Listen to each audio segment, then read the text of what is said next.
it makes Christians nervous a little bit. Yeah. The idea of arts, things being artistic, things being Sure. creative. Yeah. Where do you think where do you think that aversion comes Yeah. from? Do you For mind if I Christians? jump in on that? Well, I was going to say that it's a lot of irresponsibility. You know, it's doing it and then someone drops the ball. Someone's not responsible. Someone's not reverent. If Yeah. you really look at the history of theater, it takes a beautiful trip through Europe with pageant plays. And in England, around the time of Queen Elizabeth, this is pre-Shakespeare, the pageant plays were wagons, sort of like a parade, like the Macy's Day Parade. You know, you got your little wagon or your little truck that drives, and you got your thing that you Yeah. built on it, and it's real neat and attractive and everything. Yeah. Well, they did that with wagons back in pageant play days, and it was the gospel. So you would have Genesis all the way to Revelation. Interesting. And the one that everyone was fascinated by was the Revelation because of Yeah. all the exciting stuff. You know, Oh, you got yeah. the devil, you got the Antichrist, you've got Jesus coming on a white horse, and you know, you got all this exciting stuff, this drama, Yeah, you yeah, know, yeah. that comes on that final wagon. And so it was really exciting. It was a way for the church to minister to the different communities in London.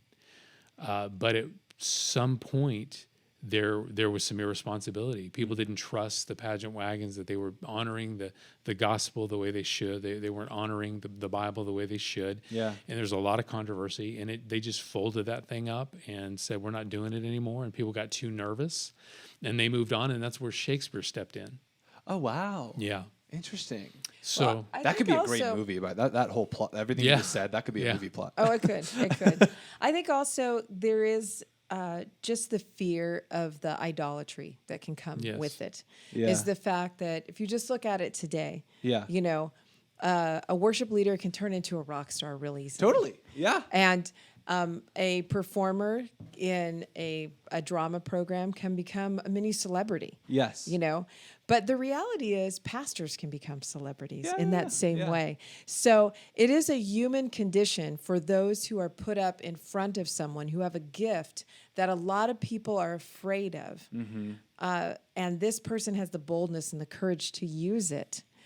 There's an awe of that person, and there can Yeah. be this idolatry of them. Yeah. Like I said, whether it's a speaker, a dancer, a singer, anyone who gets up in front of people. Mm-hmm. The reality is that people literally are more afraid of being up in front of people and would rather do that. Yeah. I would not, they don't want to do that.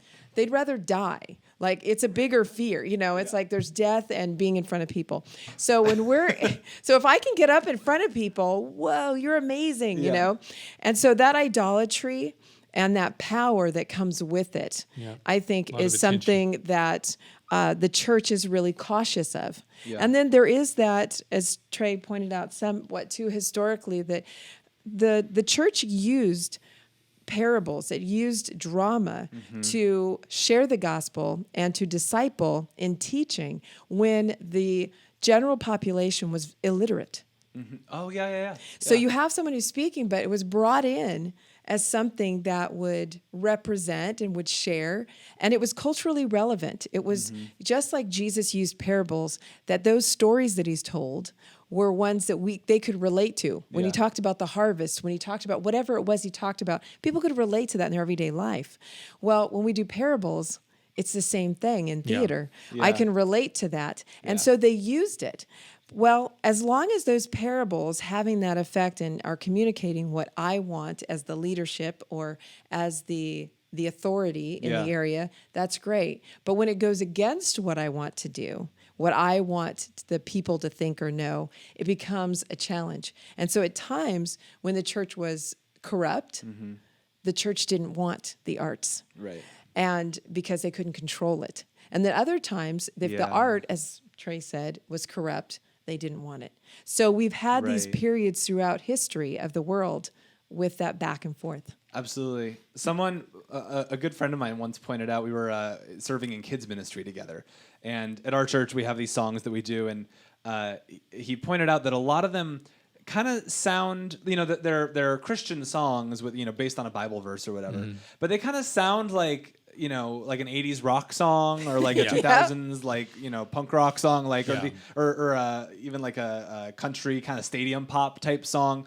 And he goes, at some point it went from the church inspiring art to art inspiring or culture inspiring the church. Yeah, And we the have to church, be very careful. like mimicking and create, and it's like, Yeah. when did that flip happen? Like, and why did that flip happen? Yeah, a long time ago. It's Yeah. happened throughout history. And Yeah. so I think one of the key elements that we have to focus on when we do incorporate the arts into ministry, because it happens on the mission field all the time. They use arts all the time on the mission field to Yeah. communicate. It's a universal language. We almost always, when we do mission trips down to Ensenada, we almost always do some kind of skit play element. Yes. Transcends Yeah. language. Totally. Absolutely. Totally. So to do it, you have to have strong leadership. You have to have leadership that is part pastor, part producer. You can't have one or the other. You can't have all pastor, or it's going to be stifled. Yeah, totally. You can't have all producer, or it's going to be chaos. And we have a beautiful comparison. There's the Jesus film. That's one of the most viewed Yes. films in the history of cinema. Yeah. And they had amazing leadership that had the evangelism on their mind and missions on their mind from day one once they got the rights to it. So you got that leadership that did great and mighty things with that film. Then you got Jesus Christ Superstar. Right. And there was the leadership over that was just about making money. We could, yeah. the Broadway play was amazing. So now let's make it a movie and we're going to make millions. We're going to have the greatest soundtrack ever. And there was drug use on the set. Is that Andrew Lloyd Webber? Yeah. Yeah. Yeah. Drug use on the set. There was inaccurate telling of the scriptures. There's horrible theories that were communicated. Yeah. But it started with the leadership. Yeah. You know what I mean? So leadership is so important. There has to be reverent leadership that can communicate why we do theater in the first place, why we do the arts in the first place. Yeah. And there has to be a recognition of what the goal is and always needs to be Yeah. when we're presenting parables, when we're presenting drama for ministry, that it is for ministry. And I think those that are looking at ministry and they're looking at the arts and how it's used, there has to also be a clear understanding of when they're looking at something that I need to know who the leadership is behind that. Yes. Yeah. Because, for instance, if you are someone that sat and watched Jesus Christ Superstar, as it was presented, I don't know how many years ago, was that 4 years ago? 50s. No. I'm talking about on Easter. They did it as a Oh, live on play NBC. production on Yeah, a NBC. couple of years ago. Right? Oh, yeah. Not that long ago, maybe With 3-4 years Legend. ago. John Yeah. Legend. Yes. Yeah. I watched it. It was pretty well Yes. done. No, it was very well done. Yeah. But for me, I have to tell you, it was very frustrating. Absolutely. I Yeah. was absolutely frustrated that was the choice. Because if you do any research whatsoever on the production, you find out that the purpose of that was the entire production. The message is Jesus was just a man. He was Right, not the yes. Son of God. Yeah. So to present that, to choose to say, I have a public forum of millions of people across the earth on Easter Sunday to present something and to present that was a worldly choice. That was a choice of something that is a production that's about Jesus, but the message of it, the goal of it, from the very heart of the leaders of it, was to tell the story that Jesus is just a man. He was not God. Right. That's why in the story you see him with all people come around him that are ill, they're sick, and he's like, no, he's buried in them, right? He doesn't perform one miracle. Yeah.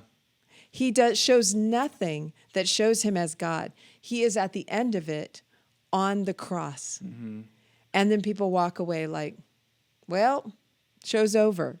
Because that was the heart of the leadership.